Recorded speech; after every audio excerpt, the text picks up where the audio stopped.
tarde podamos estudiar algunos minutos, hermanos. Vamos a tener hoy un pequeño estudio referente a la importancia del servicio en la obra del Señor. No nos olvidemos que estamos participando desde hace algunas semanas de una serie que se denomina Viviendo como Iglesia. Y dentro de esa serie hay un tema de mucha importancia, como lo es la liturgia de la iglesia. Y quiero que me acompañe, por favor, con su Biblia al Salmo 145, versículo del 1 al 3. Yo leo la Nueva Traducción Viviente y ustedes apoyado por la versión Reina Valera. Te exaltaré, mi Dios y Rey, y alabaré tu nombre por siempre y para siempre. Te alabaré todos los días, sí te alabaré por siempre. Grande es el Señor, el más digno de alabanza, nadie puede medir su grandeza. Verso 4, que cada generación cuente a sus hijos de tus poderosos actos y proclame tu poder.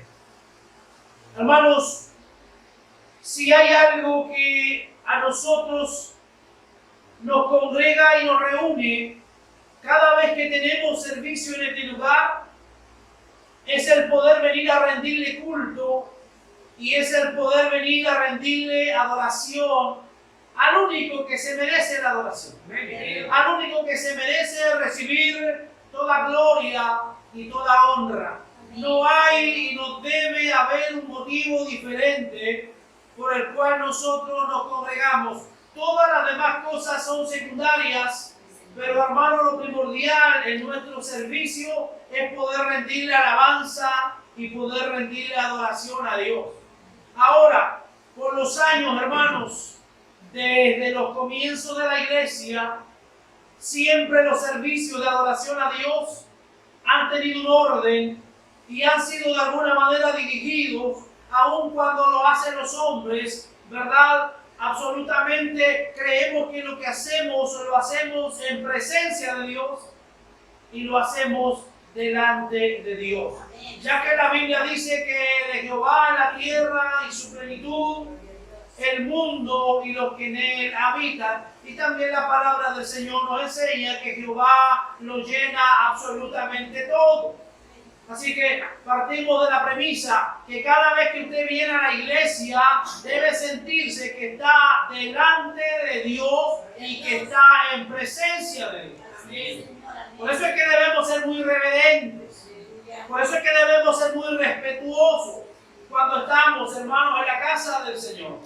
Nuestro ingreso, nuestra entrada debe ser con respeto. Debe ser con un espíritu y con una actitud de humildad, hermanos, porque realmente todo cuanto Dios nos ha dado, nada de ello merecíamos, es solo por su misericordia.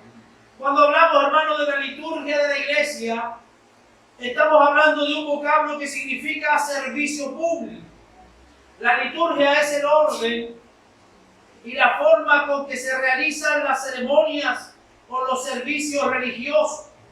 El término liturgia también se utiliza para la referencia al ritual de las ceremonias o actos solemnes que son dedicados al servicio de nuestro Dios. Según la palabra griega, liturgia, o es una obra de servicio público. En la Septuaginta se usa la relación con el ministerio y el servicio del templo. Y en el Nuevo Testamento tiene una connotación un poco más amplia. El término se refiere al conjunto de actos con los que la comunidad rinde culto a Dios. Entonces, en resumidas palabras, cuando hablamos de liturgia, estamos hablando de los actos que nosotros realizamos como una comunidad, en los cuales nosotros le rendimos culto y adoración a Dios. Absolutamente aparte de nuestros devocionales diarios, los cuales yo doy por sentado que cada uno de ustedes realiza en su vida diaria. Cada uno de ustedes realiza un devocional en su vida diaria, ya sea a través de la lectura, ya sea a través del cántico o ya sea a través de la oración. Pero cuando nosotros nos reunimos, hermanos, debemos tener una liturgia que es el orden y que son los actos que debemos realizar en la iglesia. ¿Por qué usted en esta iglesia no ve un acto de mimos o de obra de teatro? ¿Por qué en esta iglesia usted no ve un grupo de gente danzando aquí con lienzos y con banderas? Eso usted lo va a aprender ahora a través de la palabra de Dios. Usted me dirá, pastor, yo he ido a iglesias donde lo hace. Sí, hay muchas iglesias que lo hacen. Pero la verdad que la liturgia de la iglesia debe ser una liturgia muy apegada a la palabra de Dios, porque todo lo que se hace en la iglesia busca enaltecer el nombre del Señor. De acuerdo, hermano, a vuestros padres, aquellos que pagaron un alto precio por realizar la reforma, ¿verdad?, desde el mundo religioso católico y que estuvieron siempre en oposición a lo que la Iglesia Católica profesaba. Para ellos los elementos principales del culto son solamente 4. Aquellos que les gusta tomar apuntes pueden hacerlo. Los 4 elementos principales que no pueden faltar en la iglesia son la predicación de la palabra de Dios, la oración, la cena del Señor y la ofrenda. Repito, nuestros cultos de alabanza y adoración deben tener estos 4 elementos que son fundamentales: la predicación, la oración, la cena del Señor y la ofrenda, ya que Dios nos creó para su adoración y para su alabanza.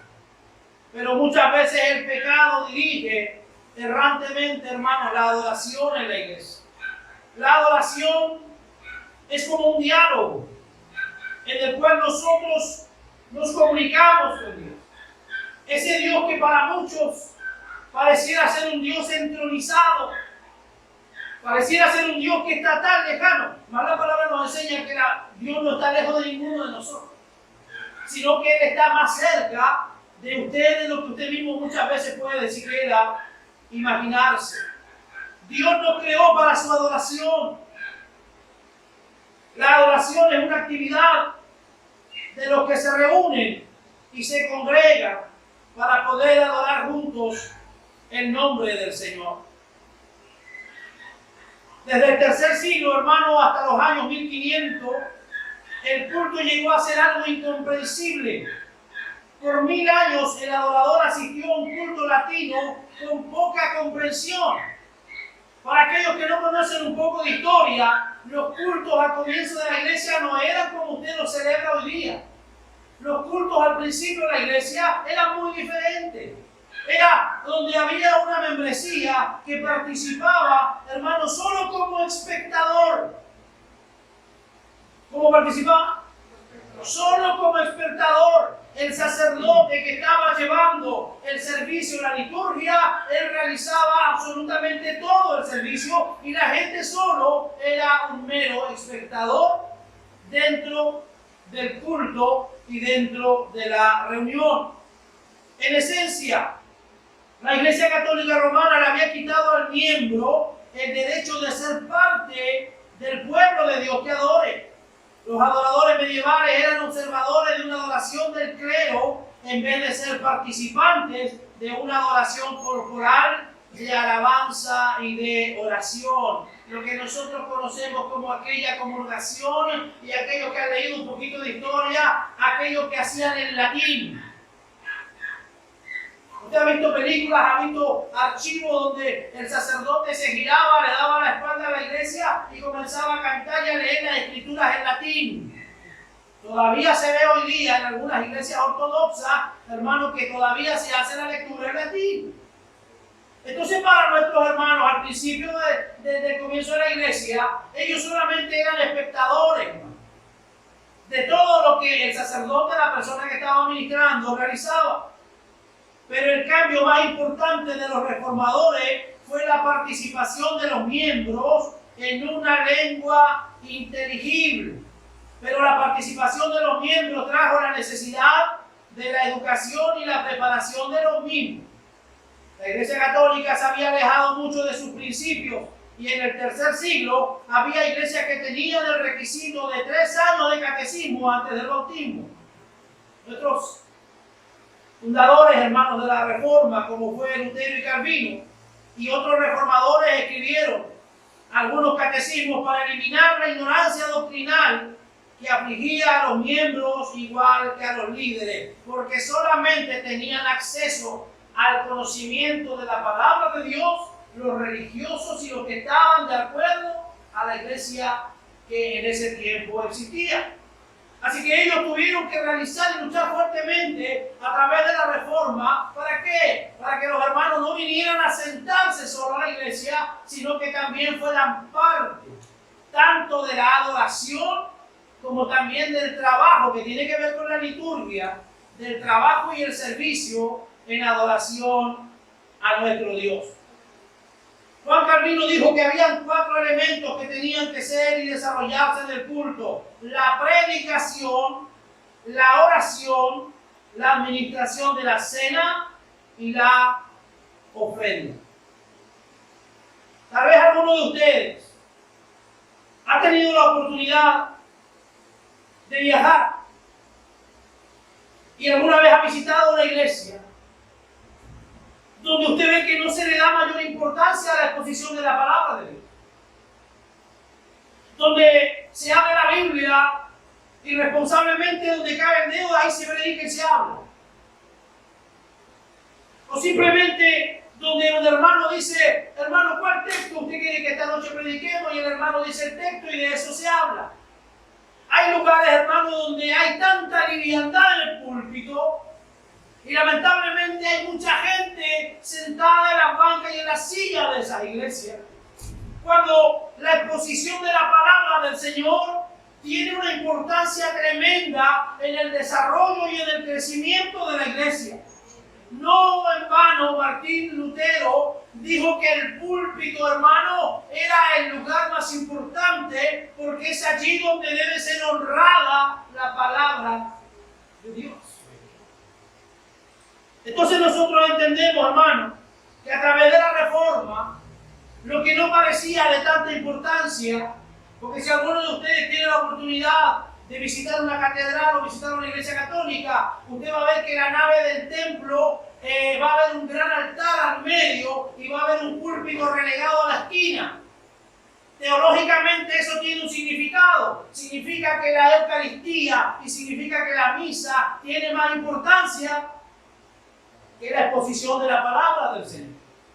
Cuando nuestros padres, los reformadores, hermanos, comenzaron a dar la lucha y a realizar los cambios en la iglesia, ellos tomaron el púlpito de allá y lo pusieron en la nave en el centro de la iglesia, simbolizando que lo más importante del servicio era la exposición de la palabra de Dios.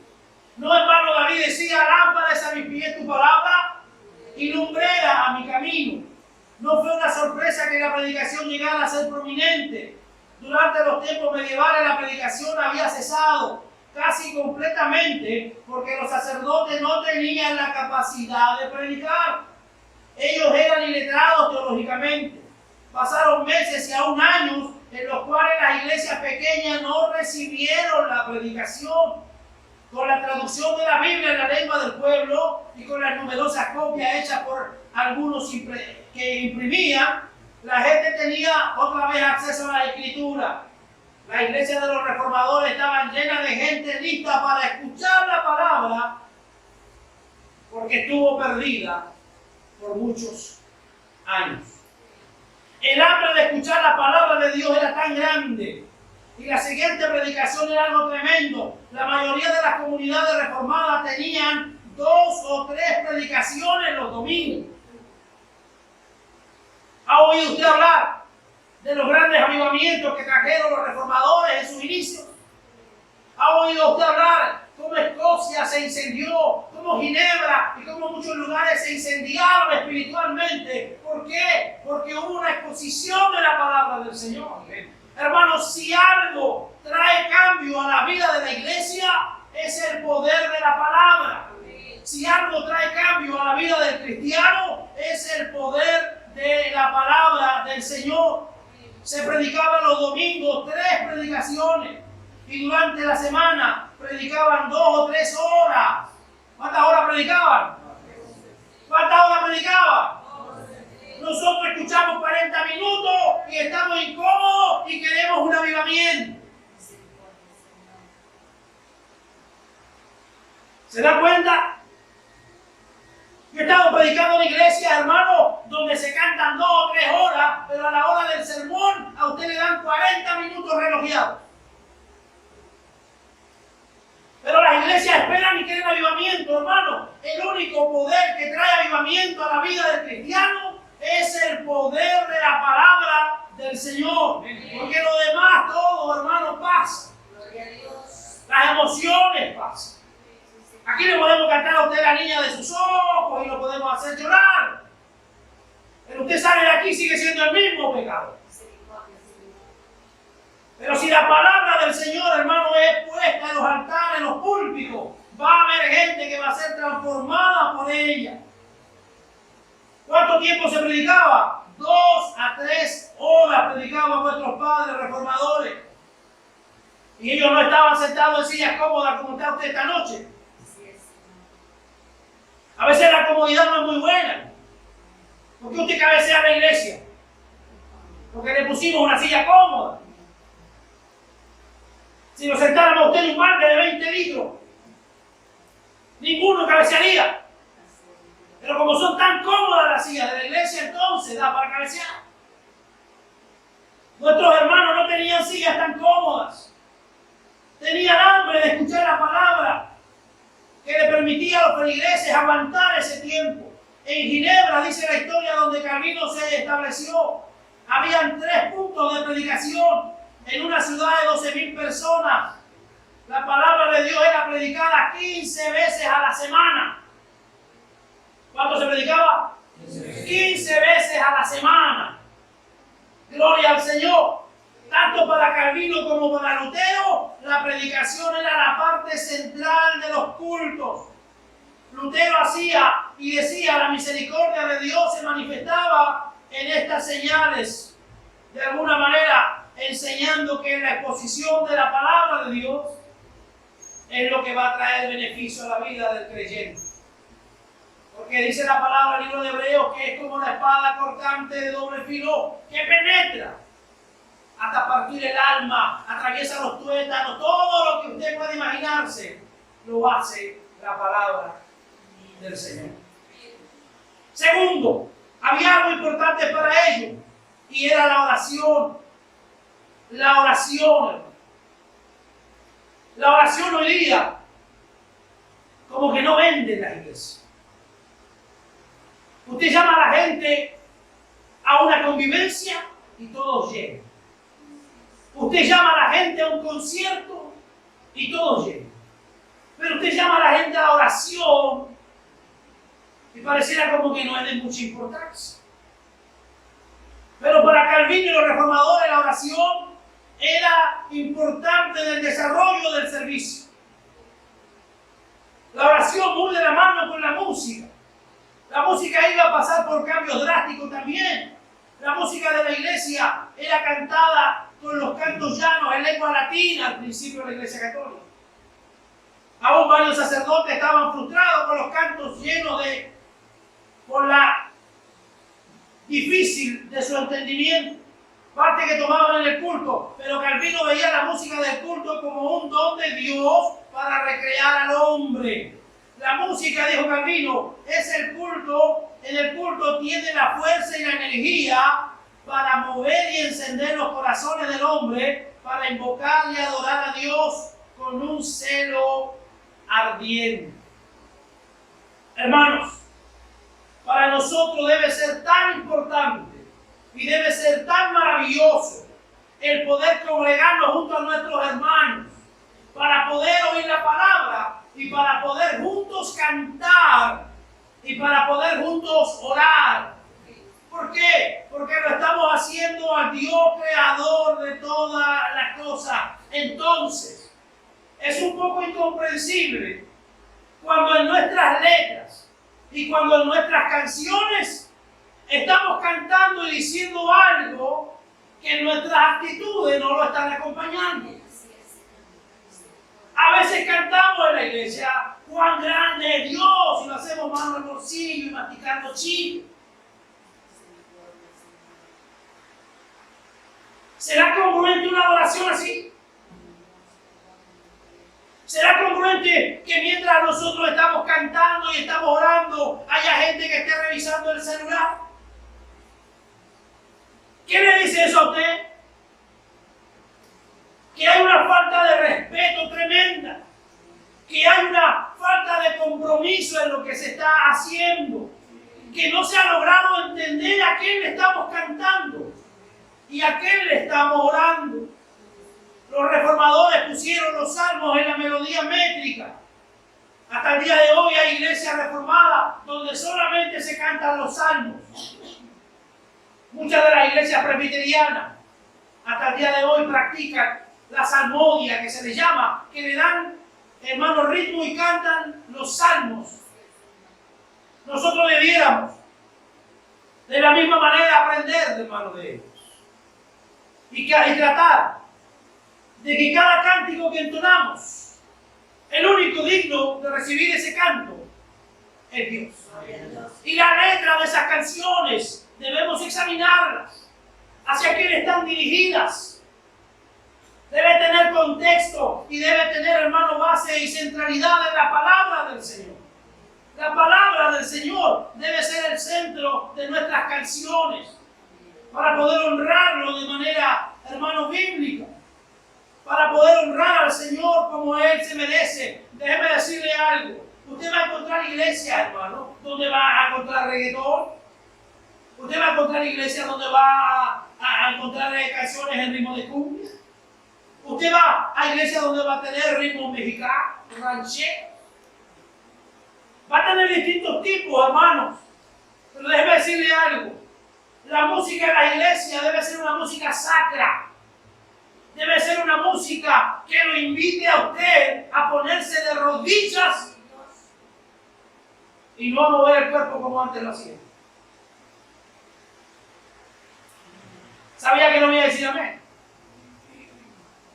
Porque la música en la iglesia debe llevarnos e instarnos a caer de rodillas a adorar a Dios. Y no debe instar nuestra carnalidad, nuestro cuerpo, ¿verdad? Para de alguna manera movernos y sacudirnos como lo hacíamos en una discoteca, como lo hacíamos en algún lugar donde realmente estábamos honrando y adorando a Satanás el diablo. Entonces tengamos mucho cuidado. Yo no le digo a usted que seamos mejores que otros, no somos mejores que nadie.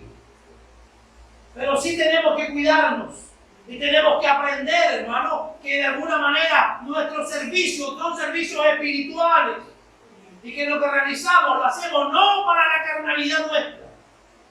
Hoy que esa canción a mí no me gusta, es que ese ritmo no me incentiva, hermano, no es que a usted le guste o no, porque lo que estamos haciendo lo estamos haciendo para Dios. Para Él sea la gloria. Para Él sea la alabanza. Los salmos representaron un salterio completo y comprensivo para cualquier parte u ocasión del culto. Hay salmos maravillosos en la Biblia, como el Salmo 133, que son llenos de una letra profunda. Tenemos salmos tremendos, como el Señor de alguna manera nos permite gozarnos y deleitarnos en ellos.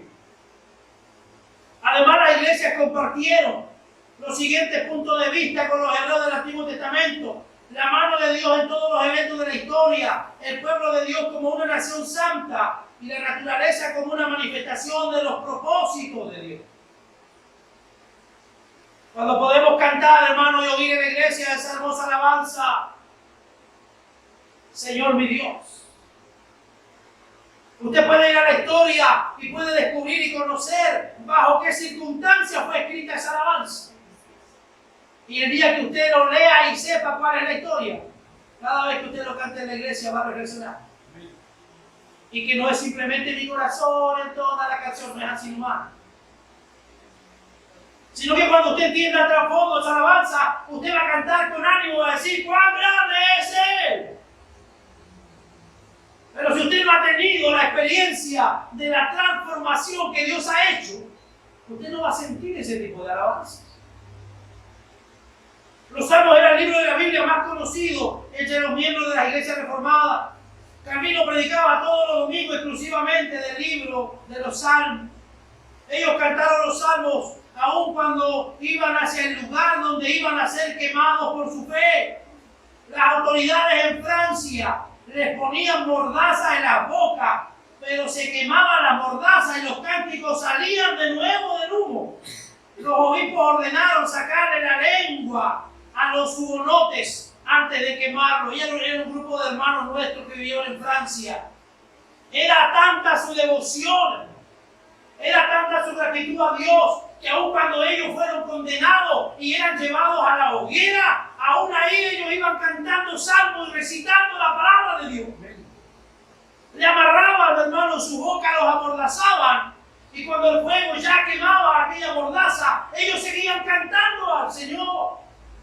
Aquellos hermanos llamados los hugonotes, ya llegó tanto el extremo que no soportaban a ese grupo de gente que alababa a Dios, que le cortaron las lenguas para que dejen de oír los cánticos que ellos entonaban a Dios. Entonces, hermanos, en nuestro servicio la oración y los cánticos son de mucha importancia. Cuando se dice vamos a orar, tenemos que orar. Usted me dirá, pastor, yo ya oré 2 horas en mi casa. Pero esa no fue una oración congregacional. Esa no fue una oración grupal, como la que puedes tener con tu hermano. Por eso el salmista decía, mirad cuán bueno y cuán delicioso es que habiten los hermanos juntos y en armonía. Que habiten juntos y en armonía. Sería muy fácil hoy día hacer una videoconferencia y yo decirle, ya hermano, usted se conecta a tal hora y vamos a hablar por internet y todos nos vamos a ver. Pero ¿dónde estaría lo maravilloso de ese salmo? Que los hermanos estén juntos y en armonía. ¿Por qué dice el Señor? Porque allí envía Jehová. ¿Qué envía Jehová allí? Bendición. Y envía vida eterna. O sea, trae salvación. Los cánticos del salterio eran la parte de oración que hacía la congregación. Había algunas oraciones que ellos realizaban que hoy día se han ido perdiendo en los servicios, como era una oración de confesión de pecado. Calvino en su iglesia, que él pastoreaba y ministraba, practicaba mucho esta oración, que era la oración de perdón. Era la oración primera que él hacía al iniciar su servicio, porque venimos todos de un mundo contaminado allá afuera. Todos tuvimos diferentes actividades en el día y es necesario que antes de que grupalmente empecemos a adorar a Dios, es necesario pedir perdón por nuestros pecados. Algunos hermanos lo hacen. Algunos hermanos llegan a la iglesia y se ponen de rodillas. Pero hay otros que entran como que estuvieran en el mall o como que estuvieran en la feria. Que Dios nos bendiga en esta noche, hermano. Tercero, algo muy importante, la cena del Señor. Los reformadores creían que la predicación y la administración de la cena debían andar de la mano. No obstante, esa no era la norma cuando llegó la Reforma. En la Iglesia Católica Romana el simbolismo central de la cena no era reconocido. No era una acción corporal, sino una cena de los ojos. ¿Qué tipo de cena sería en que el mayordomo era el único que tomaba la parte y volvió la espalda a los huéspedes? El sentido de la cena casi se perdió y la mayoría de la gente no se quedaba para asistir a la parte del culto como era la cena. ¿Sabe por qué la gente no se quedaba? Porque solamente el que estaba ministrando tomaba la cena. Eso usted lo ha visto en alguna iglesia, ¿no? Eso el curita se toma el vino. ¿Alguien ha ido a la iglesia católica aquí? Solo él. Los demás son espectadores. Pero a partir de los años 1300, la iglesia obligaba a sus parroquianos a una misa anual. Sin embargo, eso llegó a ser lo máximo de esta frecuencia. Pero Calvino quería ministrar la Santa Cena cada domingo, aunque eso no ocurría siempre. La cena fue administrada en algunas iglesias cada mes y en otras 4 veces al año. La iglesia en aquel tiempo era una iglesia del Estado. Por eso se hacía mucho énfasis en la disciplina y en la preparación para tomar la cena del Señor. La disciplina era una parte inseparable de la administración de la cena. Había tres formas de hacer la cena del Señor y lo existe hasta el día de hoy. Una era que los hermanos hicieran una fila y pasara cada uno como lo hace hasta el día de hoy la Iglesia Católica. La segunda opción era la de poner una mesa grande al frente del altar y que un grupo de hermanos viniera y luego otro grupo tomaba la cena del Señor. Y la tercera es la que practicamos nosotros, que cada uno de los hermanos recibe el pan y recibe la copa que representa la sangre y el cuerpo de Cristo en el lugar en el cual estamos establecidos. Necesitamos, hermanos, reconocer estas actividades que deben ser realizadas en la iglesia y que no deben cambiar ni el sentido ni el propósito. Número 4, ellos también daban mucha importancia al servicio de ofrenda. El servicio de ofrenda es un servicio importante y es parte de la adoración. Es parte de la adoración en cada uno de nuestros servicios. No es algo ajeno. No es, bueno, ahora hermano, vamos a pasar a otra cosa y como que fuera parte del culto. La ofrenda es parte del servicio tan importante como cantamos y como oímos la palabra. También debemos tener determinación y respeto en el momento de recibir la ofrenda. La Iglesia Católica tenía varias maneras de conseguir el dinero en su parroquial. Una de las más corruptas era la venta de indulgencia. Eso lo hemos hablado muchas veces, ¿verdad? Necesitaban construir la Capilla Sixtina, así que el pintor salía un poquito caro, los materiales eran caros, ¿cómo lo hacemos? Y alguien inventó la venta de las indulgencias. ¿Qué significaba la venta de la indulgencia? Que si usted daba mayor cantidad de dinero, aquellos familiares que usted tenía en el purgatorio eran sacados y llevados al cielo. Y si usted daba mayor cantidad de dinero y de ofrenda, usted pasaría menos tiempo por el purgatorio e iría prácticamente directo al cielo. Y eso fue algo en lo cual Martín Lutero demanda y refuta en una de sus 95 tesis, cuando él se encuentra con la lectura del libro romano, donde dice que el justo por la fe vivirá y que la salvación no viene sino a través de la fe, no por obras, para que nadie se gloríe. Y entonces se acabó el negocio. Hoy día se disfraza de otra manera. Hoy día no se llama indulgencia, pero se llaman muchas otras cosas. Calvino asignó la ofrenda para una parte importante del culto. La ofrenda significa una muestra de gratitud que cada creyente debía mostrar a Dios.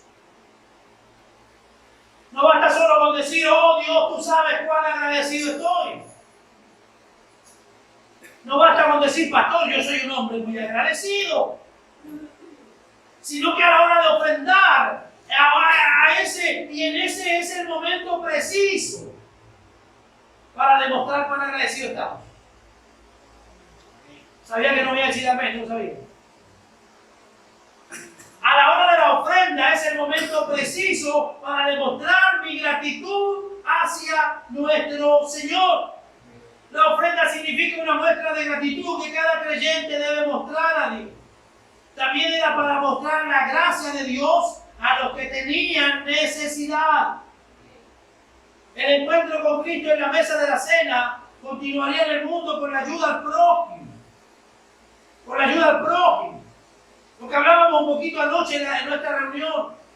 La fe debe ser una fe activa.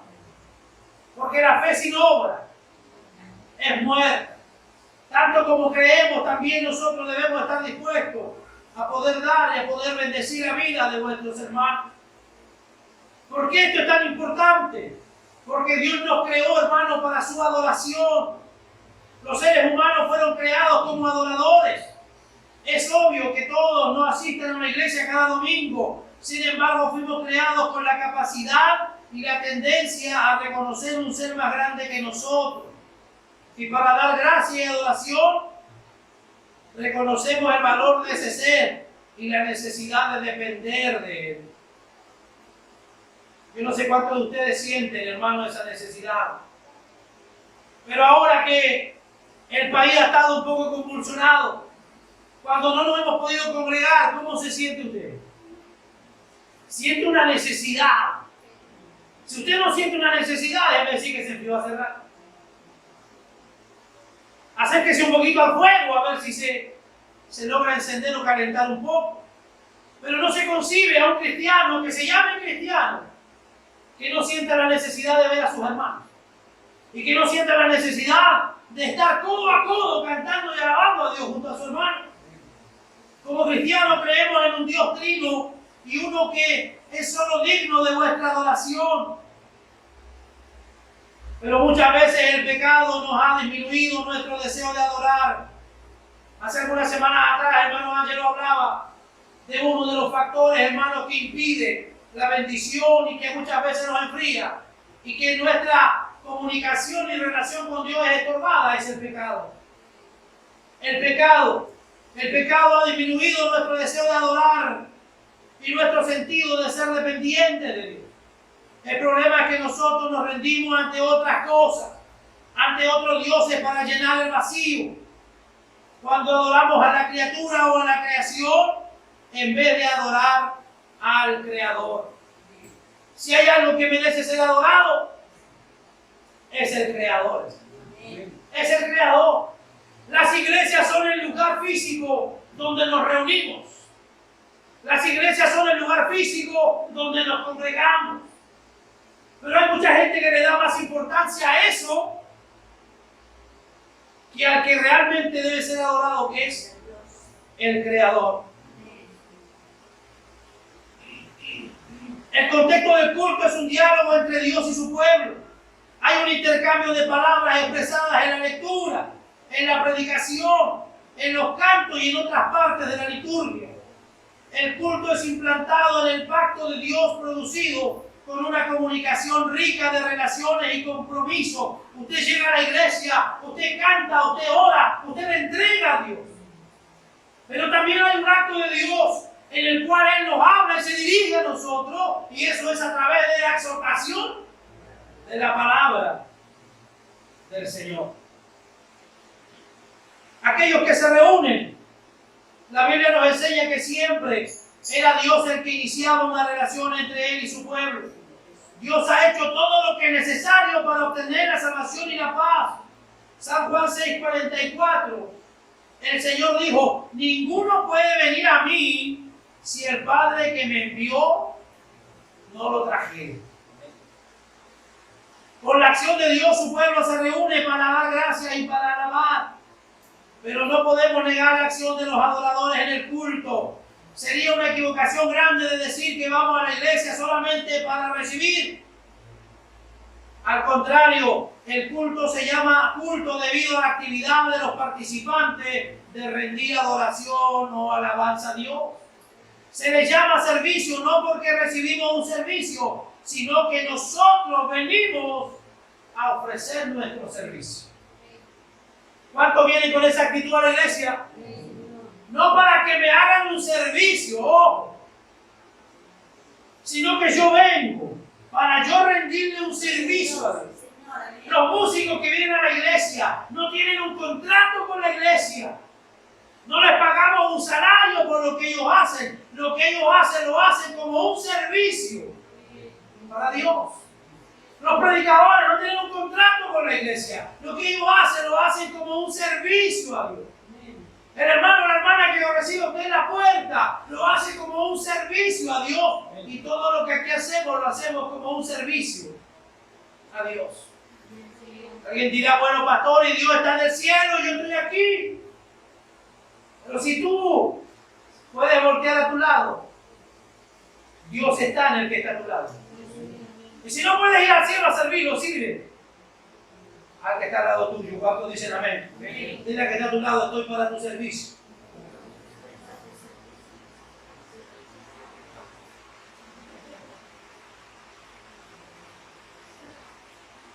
Cuando entendemos el carácter de la adoración a Dios, podemos evitar el peligro de hacer del culto una presentación teatral para ser evaluada. El culto no es primeramente como predicaba el pastor o como cantaba el coro. Escuche, lo importante en el culto no es cómo predicaba el pastor ni cómo cantaba el coro. Eso es irrelevante, eso ¿Cuántos dicen amén? Eso no es, hermano, lo que importa. ¿Qué es lo que importa? El culto es un drama actual donde los creyentes participan activamente. ¿Cómo participa usted? No, pastor, pero yo no soy músico, yo no estoy cantando, yo no estoy predicando, pero usted puede participar activamente desde su banca. ¿Cómo lo puedo hacer, pastor? Cantando con devoción. ¿Cómo lo puedo hacer? Orando, clamando en su corazón por aquellos que están realizando la labor de ministrar el servicio. El béisbol o el baloncesto prosperan o tienen éxito por el ánimo y los gritos de los espectadores. No hay nada más fome que un partido de fútbol sin público. ¿Alguna vez ha jugado uno de ustedes un partido de fútbol sin público? No hay nada más desanimador que eso. Al contrario, el culto no tiene espectadores, sino que el culto tiene participantes. ¿Qué es lo que tiene el culto? Participantes. No nos podemos cruzar de brazos y de piernas a ver qué me trae hoy el pastor. Esa no es la actitud para venir a la iglesia. Usted debe participar del servicio y gozarse del servicio tanto como lo hacen los músicos, como lo hace y suda el que se preparó para traerle un sermón. Dios nos hace un llamado y nos invita a la adoración. El culto comienza con una invitación de Dios. Aquí reconocemos que Él es el creador de todo, digno de nuestra alabanza. Lo leímos en el Salmo 145. Sabiendo que nuestro creador nos ha llamado para tener comunión con Él, le damos gracias por este gran privilegio. Y es por eso que le cantamos al Señor, y es por eso que le decimos que queremos ser siempre siervos para su gloria. Qué hermoso cántico es, hermano. Siervos para su gloria. Porque todo lo que consigamos en esta vida, la gloria siempre va a ser para el Señor. Amén. El culto nos ha dado la oportunidad de confesar nuestros pecados de una manera corporal. Aquí encontramos una tradición muy amplia de la confesión corporal, donde cada uno de nosotros debe venir y debe dar una oración a Dios. Déjeme decirle por qué. Porque muchas veces venimos con tanta presión espiritual sobre nuestra vida. Hemos tenido un mal día en el trabajo. Hemos sido tal vez vituperados, hemos sido burlados. La cosa no está bien en la casa. Hay muchos problemas que enfrentamos todos los días, hermano. Y a veces no llegamos a tono. Si no llegamos sintonizados al culto, llegamos desenfocados. Llegamos desentonados. Entonces, ¿cómo ayuda una oración de confesión? ¿Cuánto ayuda a poder tomar en la mano un hermano a la iglesia y poder orar juntos al Señor?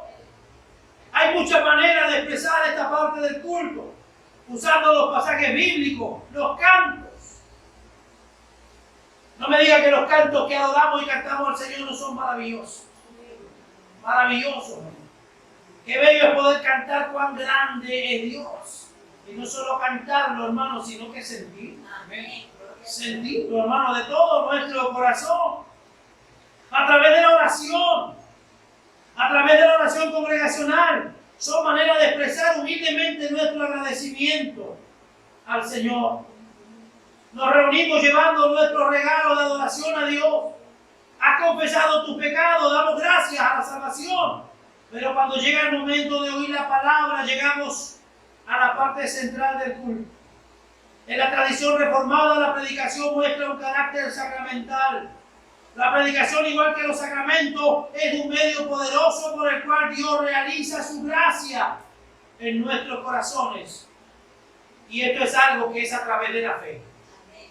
Si usted no viene con fe en su corazón a oír la palabra, usted va a cabecear y va a salir más frío y aburrido que lo que llegó. Pero cuando yo vengo con un acto de fe, cuando yo vengo pensando en que Dios algo hoy tiene para enseñarme, cuando yo vengo pensando en que Dios algo hoy me va a decir, yo le aseguro que Dios le va a hablar. De ahí que usted se haga gringo y no quiera tomar lo que Dios le habló es otro tema. Pero que Dios nos habla, realmente Él nos habla. La predicación no es algo solamente para escuchar o entender, sino que es un encuentro con Dios. Decía un predicador y a veces parecía como jocoso, pero es verdad.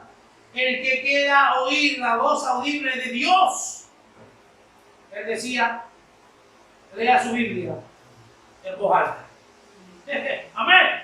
Porque por ahí andan algunos que dicen, oh hermano, Dios me dijo, Dios me habló. Bueno, ¿y cómo te habló? No, sí, yo escuché, yo no digo que Dios no lo haga, pero Dios no va a andar todos los días haciendo eso. Dios nos va a hablar todos los días a través de su palabra. El Espíritu usa las palabras para motivarte, para animarte hacia un deseo profundo de adorar. Por ejemplo, cuenta la historia de una anciana. ¿Cómo le podríamos poner a esta anciana? Rosa, no hay ninguna Rosa aquí, ¿no? Cuenta la historia de una hermana llamada Rosa.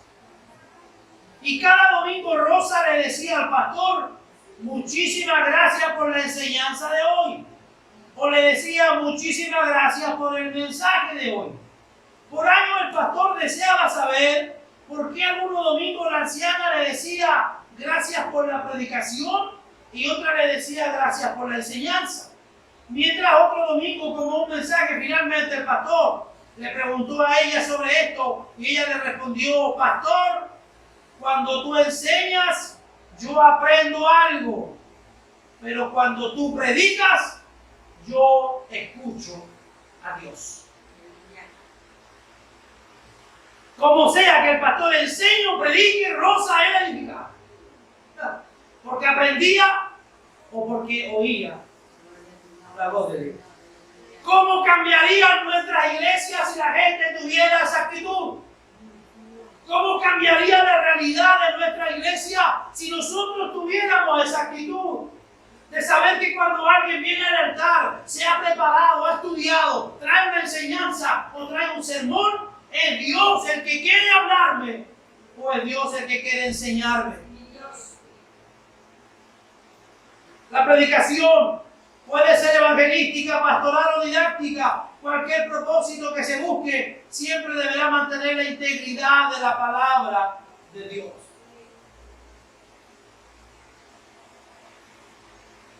¿Para qué Dios nos está hablando siempre? Para enviarnos allá afuera. ¿Cómo irán, dice el texto, sin haber quién les predica? ¿Y cómo irán si no fueran enviados? ¿Cómo irán si no fueran enviados? Hoy ya tenemos dos hermanos que andan en misión en Ovalle.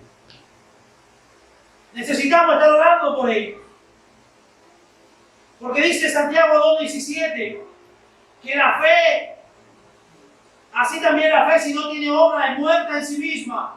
Dios nos manda el camino que sale por las puertas de nuestra iglesia hacia el mundo, llevando un testimonio de palabras y de hechos. Recibimos la bendición aquí también.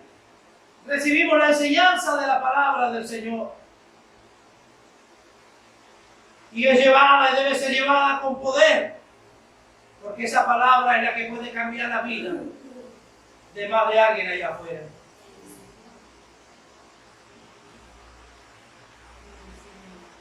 Las bendiciones que Dios nos ha dado son maravillosas. Y son partes importantes de nuestra liturgia. Que debemos cuidar. Y que debemos respetar. Algún día usted va a tener la oportunidad de ir a otra iglesia y va a ver que a lo mejor las cosas son diferentes o se hacen de otra manera. Pero como iglesia bíblica y como hermanos que pretendemos y que sabemos guardar y atesorar aquellas doctrinas de vuestros hermanos los reformadores, estas cosas deben ser esenciales en nuestro culto. La predicación de la palabra del Señor, la oración, la ofrenda, la cena del Señor. Cuando usted es invitado a participar a la cena del Señor, tómelo como una tremenda bendición y no lo tome como algo rutinario o algo de costumbre. Cuando se le llame a ofrendar, hágalo con humildad y hágalo con respeto. Cuando se le llame o se le inste o se le envíe a predicar, hágalo con mucha humildad y hágalo sabiendo que está delante de Dios y en presencia de Dios. Oremos al Señor. Cierre sus ojos.